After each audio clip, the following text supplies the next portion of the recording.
Нарэшце мы даведаліся ўсіх асноўных кандыдатаў у прэзідэнты Польшчы і сёння мы іх абмяркуем. Гэта падкаст зроблена ў Польшчы. З вами зноў Максім і Кірыл. Я не ведаю, навошта я казаў на Кірыла, але сёння абмяркуем кандыдатаў у прэзідэнты Польшчы 2025.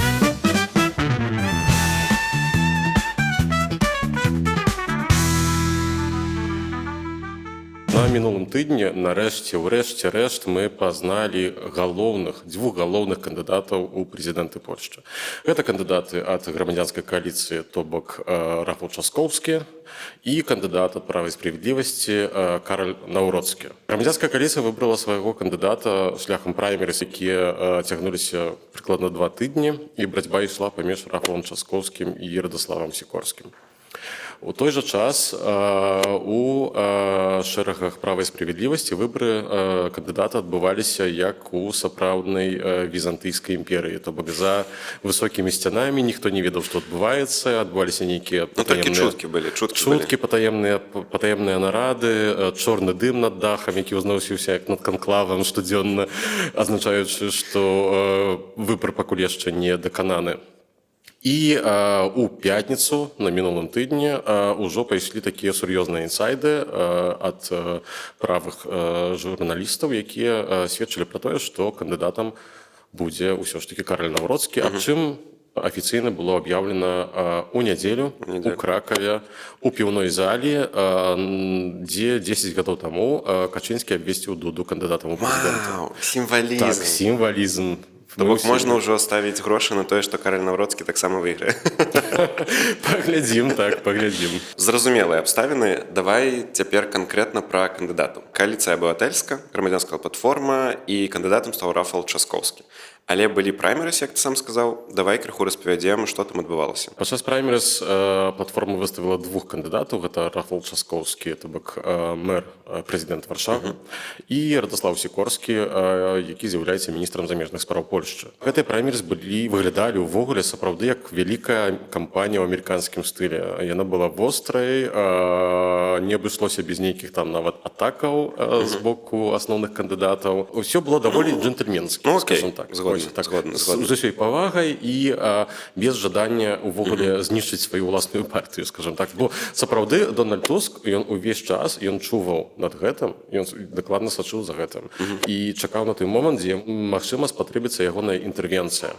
То бок, калі кандыдаты, напрыклад, у нейкі момант перайдуць нейкую межу, так і пачнуць біць морды, так скажем. Ну і ўсё ж такі часцей атакаваў Радаслаў Сікорскі, бо ён быў на другім месцы, на ім застаўся, і яму трэба было набіраць галасы. Дакладна. Увогуле, тыдзень пасля пачатку гэтых праймерыз я напісаў твіт у твітары, вось, дарэчы, можете яго паглядзець, як заўсёды, дзе, скажем так, пахваліў вельмі моцна Сікорскага, бо шчыра, так, падчас гэтых праймерыз было бачна, што Сікорскі гэта сапраўдны змагар за права стацца кандыдатам.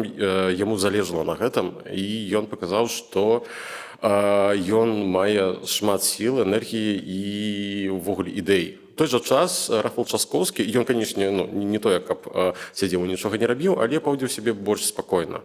Вось ён таксама ездзіў па краіне, ён таксама выступаў з нейкімі там прамовамі, рабіў кампанію ў інтэрнэце, але ўсё ж такі менавіта па Сікорскаму было бачна, што ён сапраўды проста марыць аб тым, каб стаць прэзідэнтам. І, дарэчы, гэта заўважылі ўвогуле шматлікія каментатары і з боку правых, і з боку левых, і з боку нават людзей, якія не асабліва цікавяцца палітыкай.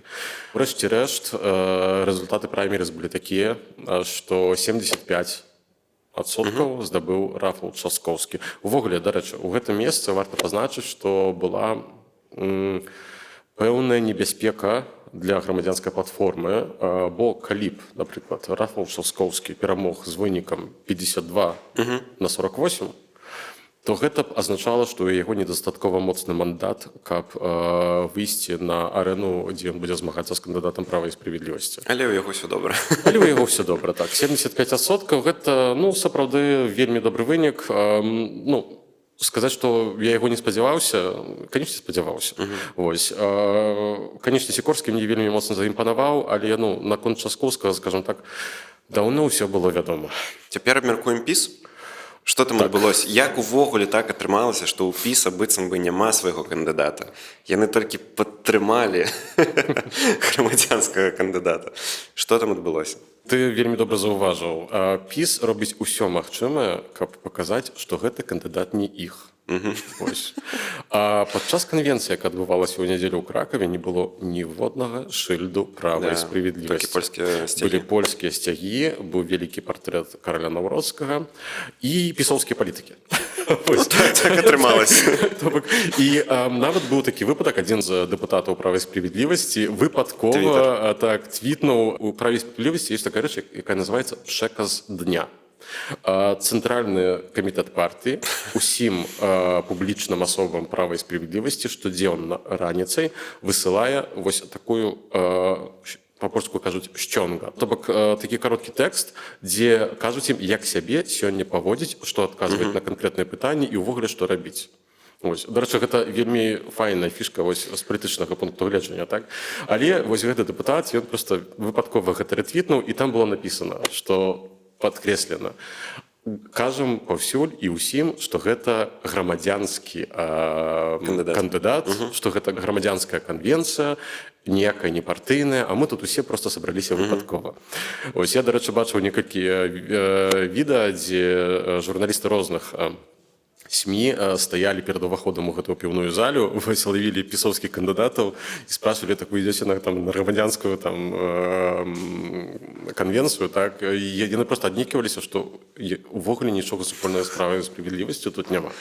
Так вырашыў народ. Слухай, ну вось я смяюся, і можа падавацца, што гэта неяк зневажальны да ПіС, але сапраўды гэта дзіўна выглядае. Навошта гэта? З пункту гледжання людзей, якія, напрыклад, цікавяцца палітыкай, сядзяць у гэтай тэме і гэтак далей, гэта сапраўды цырк. Але вядома, для чаго гэта робіцца. Гэта робіцца дзеля не тых людзей 20% прыкладна ці 30%, якія там штодзённа чытаюць навіны, глядзяць навіны, увогуле разбіраюцца ў гэтай палітыцы і ведаюць, хто такі Наўроцкі. Бо яшчэ ёсць вялікая праблема з распазнавальнасцю гэтага кандыдата. Але заўсёды ёсць вялікая маса людзей, якія звычайна ўвогуле нічога не чытаюць. Яны амаль што нічога не ведаюць пра бягучую палітыку. І, скажем так, гэтым чынам ПіС будзе намагацца заімпанаваць гэтым людзям і стварыць уражанне, што гэты чалавек такі, ведаеш, знізу.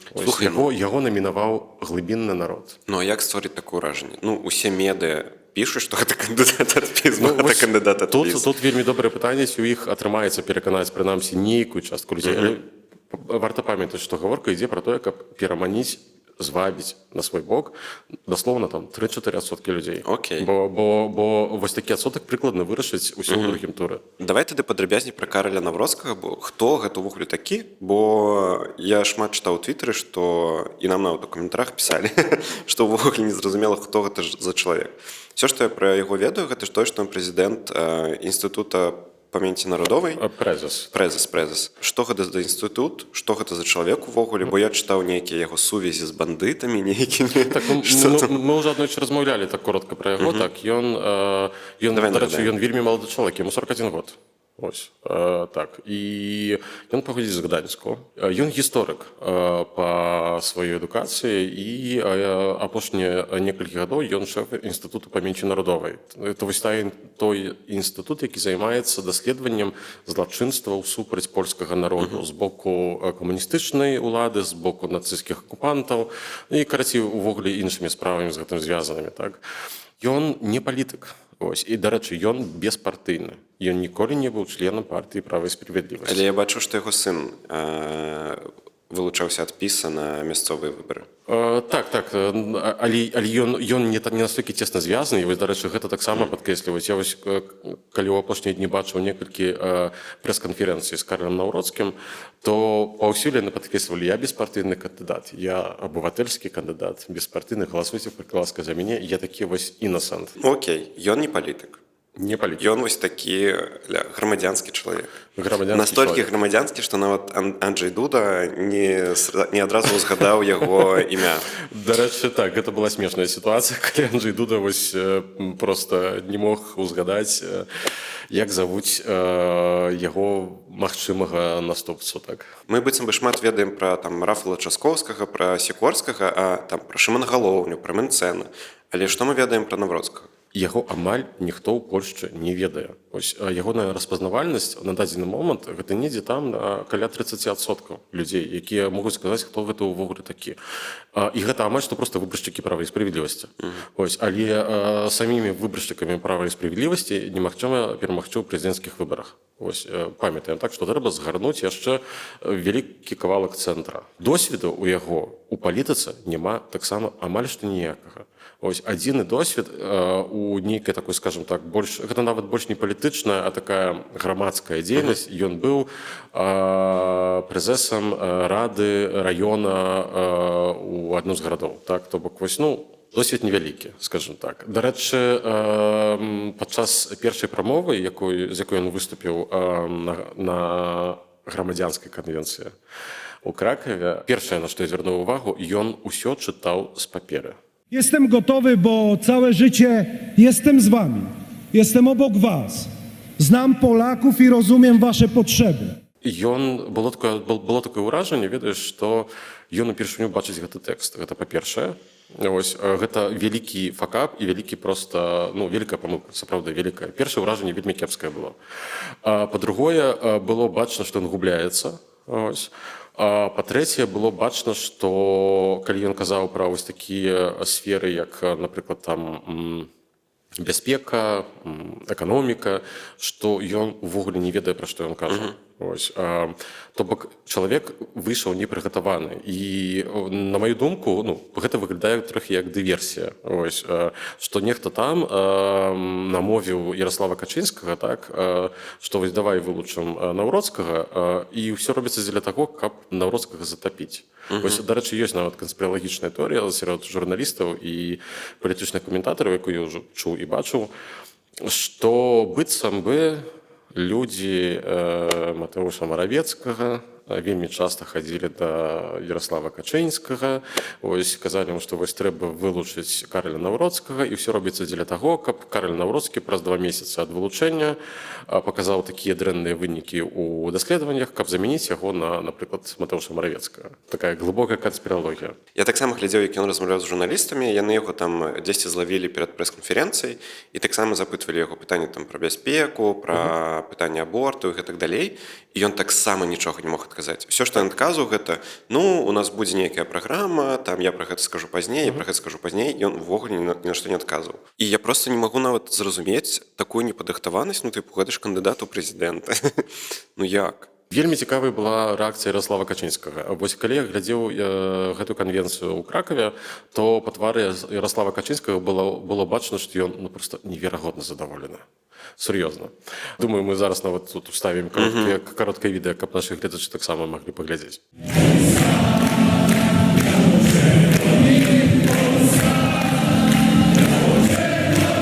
Ну, па-перше, ну, узрост. Ярослав Качынскі, ну, даволі сталого ўзрасту чалавек, так? І што ён проста ўжо пачынае губляць вось гэтую чуйку, ведаеш, такое пачуццё палітычнае, нюх так званы, так? Ось, які дазваляў яму быць, ну, сапраўды адным з найвыбітнейшых палітыкаў апошніх дзесяцігоддзяў у Польшчы. Магчыма, ўплыў таксама ягонага асяроддзя, якое вось нейкім чынам намовіла яго, што вось трэба вылучыць менавіта Караля Наўроцкага. Хаця, ну, былі і іншыя кандыдаты, але ўсе былі, скажем так, з даволі вялікімі праблемамі, скажем так, для права і справядлівасці. Найвялікшай праблемай, канешне, з'яўляецца тое, што за пісам цягнецца вось гэты багаж усіх праблемаў, так, з апошніх 8 гадоў. Гэта і карупцыйныя аферы, і проста тое, што яны страцілі ўладу, гэта таксама дзейнічае уніз давіць, так, цісне. Адзіная прычына, па якой я бачу, яны вось маглі вырашыцца на кандыдатуру чалавека, можна сказаць, крыху звонку, гэта вось тое, што ён такі чысты. Так, што няма што яму вось падкінуць, скажем так, з такога чорнага піару. Окей, ну, з гэтага пункту гледжання быццам ён выглядае сапраўды як норм кандыдат. Усё будзе залежаць ад таго, якіх паліттэхнолагаў яны сябе знойдуць, якія яны выберуць стратэгію. Адзінае, што ў праве справядлівасці вельмі вялікія праблемы з грашыма. Вось, і гэта можа вельмі моцна паўплываць на ход перадвыбарчай кампаніі. Вось былі ўжо пробы выкарыстання, напрыклад, інстытуту памяці народовай у прэзідэнцкай кампаніі. Так, бо ўвечары ў нядзелю ІПН апублікаваў у твітары, скажем так, ужо такія перадвыбарчыя матэрыялы. Наш кандыдат. А інстытут памяці народовай, ён павінен быць, згодна з законам, інстытутам абсолютно беспартыйным, таму і можа кіраваць толькі чалавек беспартыйны. Ось. І тут ужо, скажем так, пайшло выкарыстанне такога вось ресурсу, які ёсць проста пад рукамі, хаця б штосьці. Так, а бюджэт ІПН-у гэта 500 мільёнаў злотых. Ось, то бок, ну, ёсць што выкарыстаць, калі што.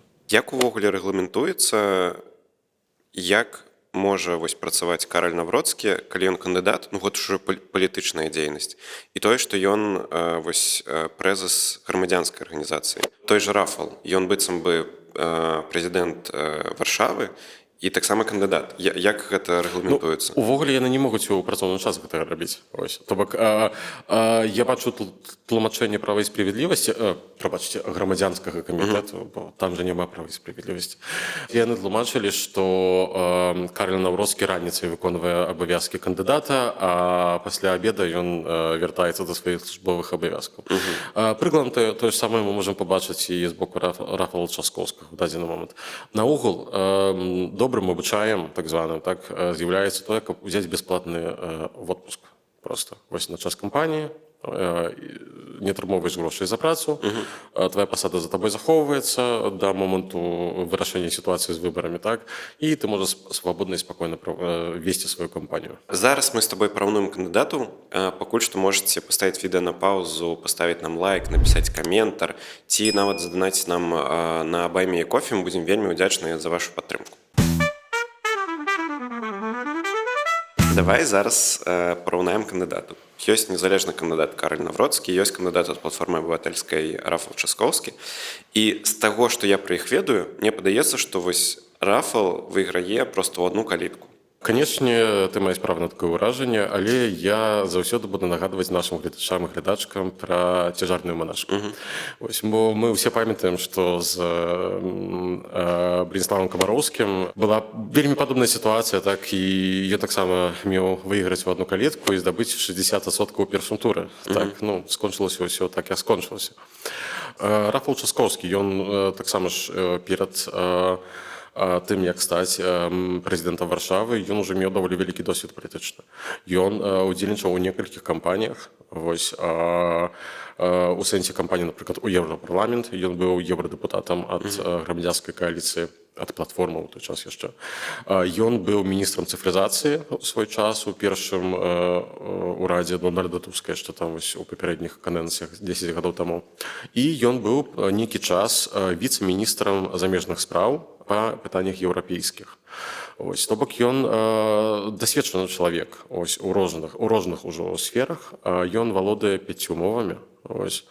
Дарэчы, вось з Каралем Навроцкім там з мовамі нашмат горш, на жаль. Увогуле, там выглядае ўсё так, што, ну, сапраўды, ён амаль не з 16 год вось рыхтаваўся стаць прэзідэнтам. Ну, ён вучыўся, мне падаецца, дзесьці ў Штатах, я не ўпэўнены, мы дадзім сноску, калі гэта не так, там па праграме Сораса, ён быў актывістам, ён вось пабачыў... Ён быў актывістам, так. Ён быў актывістам, у яго была кар'ера. Калі так параўнаць проста, нават вось адкінуць ідэалогію, так, вось, пакінем ідэалогію, пакінем погляды. І вось проста параўнаем досвед, адукацыю,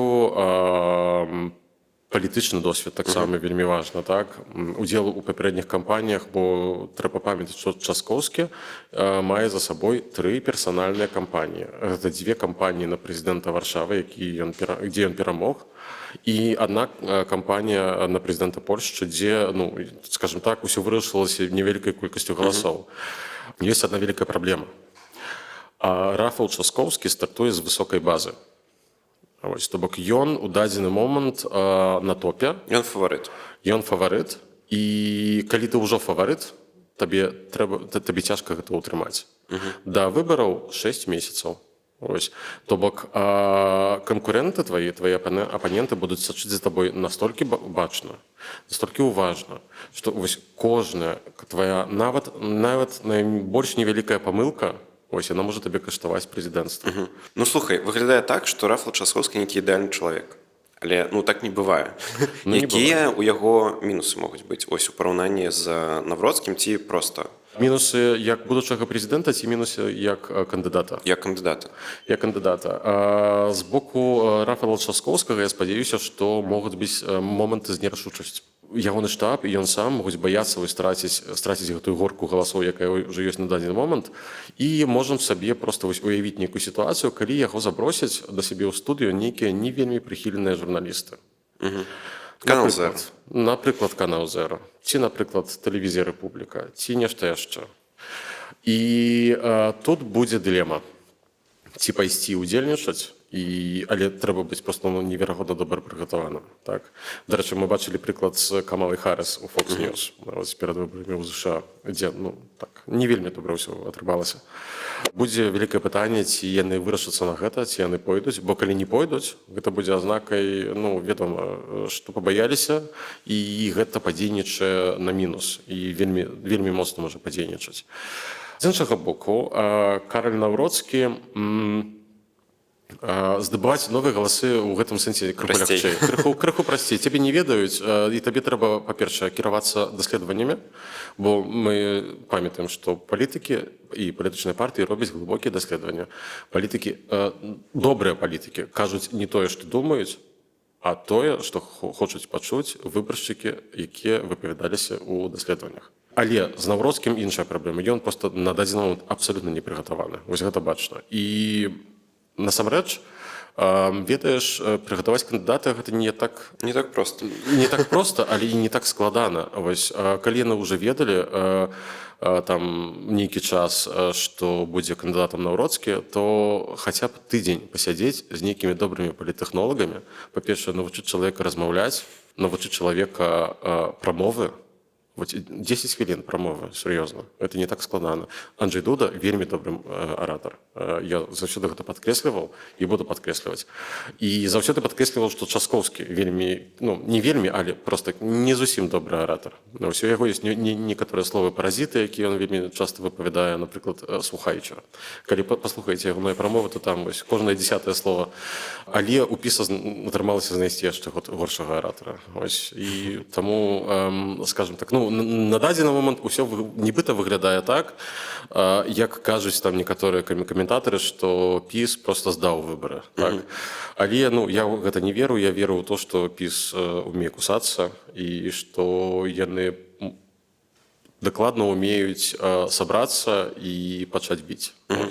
Слухай, давай яшчэ пра параўнанне кандыдатаў. Ці правільна я разумею, што зараз будзе быццам бы барацьба вось за гэты цэнтр выбаршчыкаў, быццам бы вось аля левы край спектру за Часкоўскага, правы адназначна за Навроцкага, а тыя, хто цэнтр, іх трэба будзе цягнуць ці туды. Ужо падчас канвенцыі, грамадзянскай канвенцыі ў Кракаве, якая зусім не звязаная з правай і справядлівасцю, прэз з правай і справядлівасці Яраслаў Качынскі пачаў казаць пра нацыянальную згоду.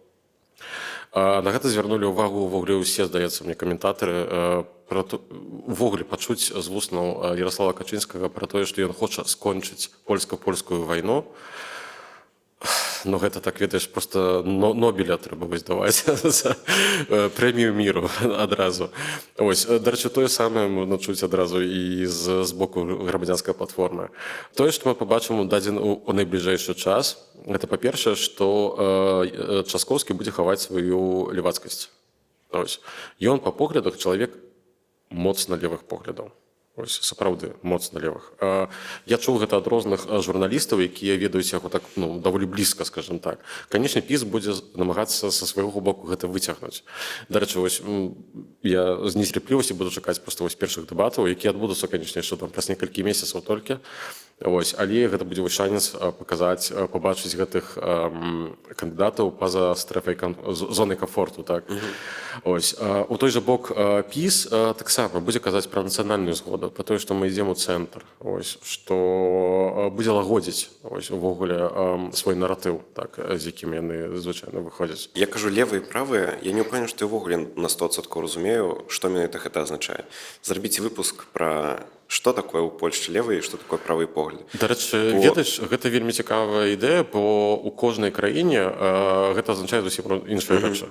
Таму, калі ласка, калі вас цікавіць гэтая тэма, то мы з радасцю распавядзем вам пра спецыфіку левакоў і правакоў у польскім кантэксце. У тебя тут была цікавая заметка пра справу крыжоў. Я ў каментарах пра гэта чытаў. Распавядзі. Гэта тэма, якую дакладна будуць выцягваць у кампанію. Увогуле ёсць парачка ўжо рэчаў, якія і грамадзянская кааліцыя, і ПіС будуць выкарыстоўваць у барацьбе са сваім апанентам. Так? З боку права і справядлівасці, перш за ўсё, дакладна проста выцягнуць справу з крыжамі. Гэта вырашэнне гарадскіх уладаў у Варшаве пра тое, што ў новых будынках гарадскіх адміністрацый не дазваляецца вешаць крыжы на сценах. Ось. Што мы светская дзяржава, гэта светскія установы, і таму рэлігійныя сімвалы не павінны там знаходзіцца. То бок у ўжондах, у адміністрацыях. Так, у адміністрацыях, але у новых. У старых хай вісяць, ось там дзе вісяць. І нават нібыта гэта не было да канца рашэння самога Часкоўскага. Нібыта гэта так крыху за ягонай спіной было зроблена. Але, канешне, ён прэзідэнт Варшавы, і, канешне, гэта пайшло на ягоны рахунак. І, просто разумеецца, што у такой моцна каталіцкай дзяржаве, як Польшча, гэта вызвала не той каб шок, але абурэнне дакладна і абурэнне вялікай колькасці людзей. Увогуле, з рэлігіяй у Польшчы ёсць адна цікавая рэч. Калі вы тут уже даволі доўга жывёце ці глядзіце розныя шоу у Польшчы, гумарыстычныя, напрыклад, шоу, то дазваляюцца жарты, напрыклад, з ксёндзаў. Нават вось ёсць такое, кабарэт іх называецца па-польску, так? Там гэта адна з улюбёных тэмаў. Ксёндз.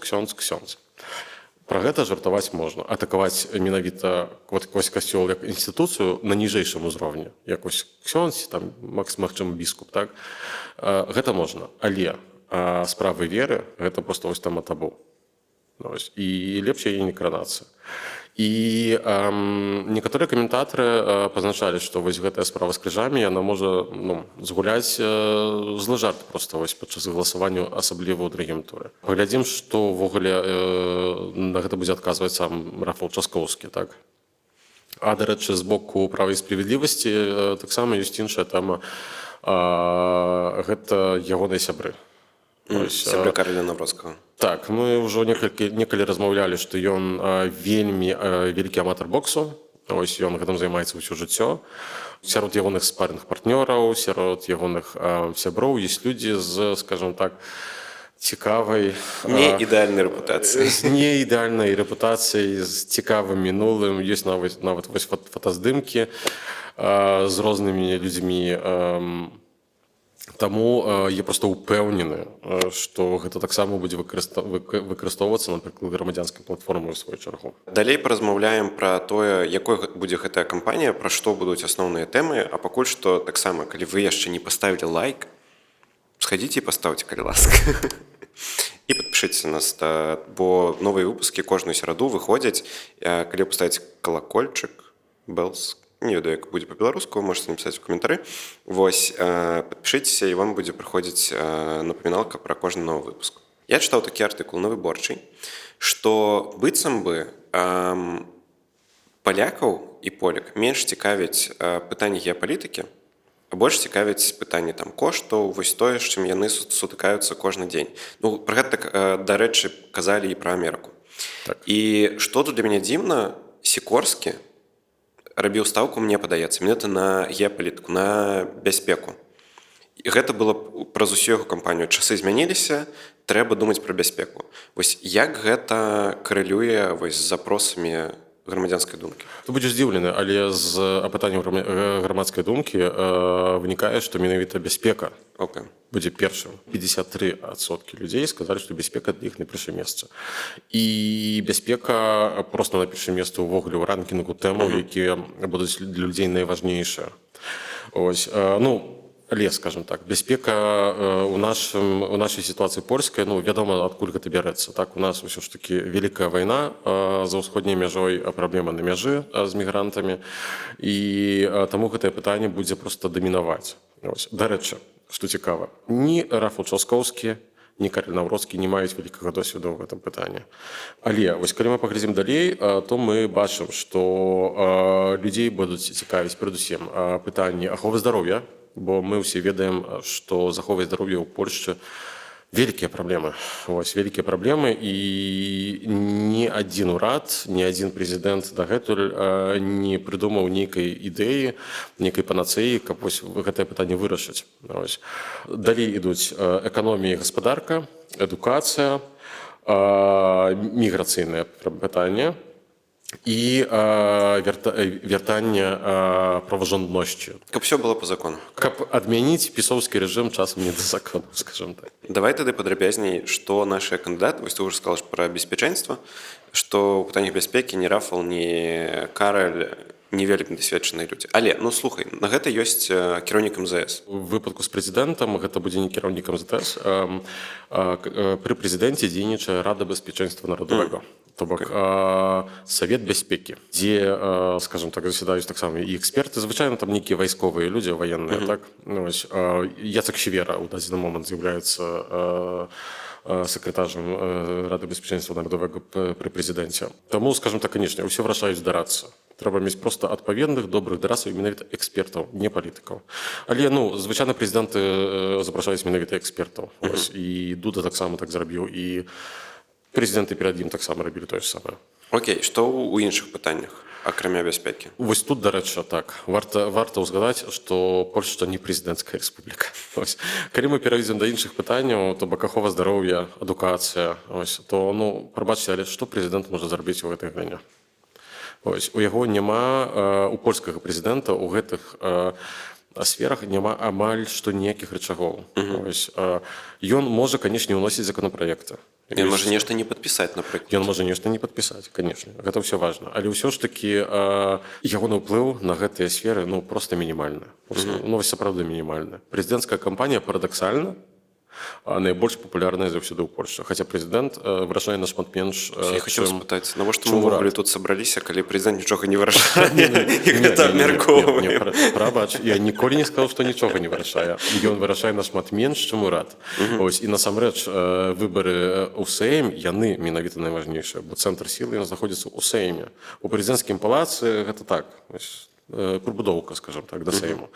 Але чаму гэтыя выбары найбольш папулярныя? Бо яны найбольш персанальныя. Бо мы галасуем не на нейкую там абстрактную партыю з праграмай на 200 сторонак.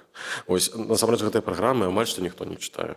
У праграмах, дарэчы, часта вельмі шмат цікавага, як, напрыклад, праграма канфедэрацыі, пра якую мы там не адну з нашых выпускаў падрабязна размаўлялі.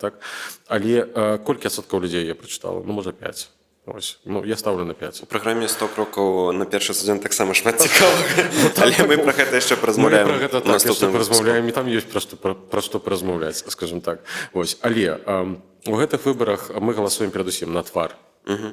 Падабаецца, не падабаецца, як у Тіндэры. Каго яшчэ можна будзе свайпаць на прэзідэнцкіх выбарах у Польшчы? Што там яшчэ за кандыдат? Не, ну, канешне, мы ўжо ведаем пра кандыдата Славаміра Мэнсона, пра якога у нас быў адзін з выпускаў, дзе мы падрабязна размаўлялі пра яго і апісвалі ягоныя погляды.